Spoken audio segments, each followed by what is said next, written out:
আমেরিকার নিউ জার্সিতে একদল নারী ও শিশুর উপরে জ্বলন্ত গাড়ি থেকে অতর্কিত সালফিউরিক অ্যাসিড হামলা চালানো হয়েছে।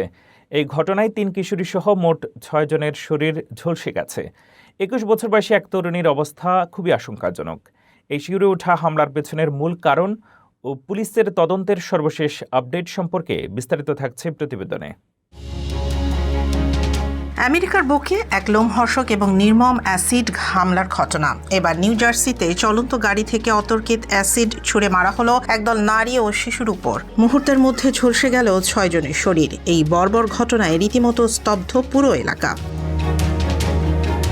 ঘটনাটি ঘটেছে নিউ জার্সি সিটির গ্রিনভিল নামক একটি এলাকায়। পুলিশ জানিয়েছে, সোমবার রাতে একদল নারী ও কিশোরী রাস্তার পাশে দাঁড়িয়ে কথা বলছিলেন। এমন সময় একটি চলন্ত গাড়ি দ্রুত গতিতে তাদের সামনে আসে এবং জানালা দিয়ে সরাসরি তাদের লক্ষ্য করে অ্যাসিড ছুড়ে মেরে পালিয়ে যায়। প্রত্যক্ষদর্শীরা জানান, হামলার পরই গা পুড়ে গেল, চামড়া উঠে গেল বলে চিৎকার ও কান্নায় ভেঙে পড়েন ভিকটিমরা।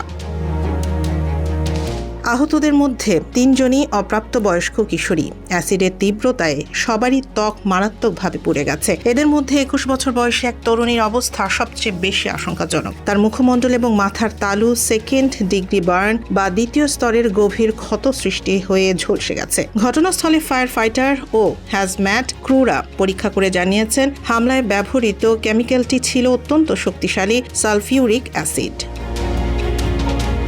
পুলিশের প্রাথমিক তদন্তে জানা গেছে, এটি কোনো পূর্ব পরিকল্পনাহীন অপরাধ ছিল না। আক্রান্তদের নির্দিষ্ট করেই টার্গেট করা হয়েছিল। ঘটনার দিন সকালেই হামলাকারীদের সাথে ওই মেয়েদের একটি তীব্র ঝগড়া হয়েছিল, যার প্রতিশোধ নিতেই এই ভয়াবহ পথ বেছে নেওয়া হয়। ঘটনার তদন্তে নেমে পুলিশ ইতিমধ্যে একজন কিশোরকে গ্রেফতার করেছে। বাকি অপরাধীদের ধরতে অভিযান চলছে।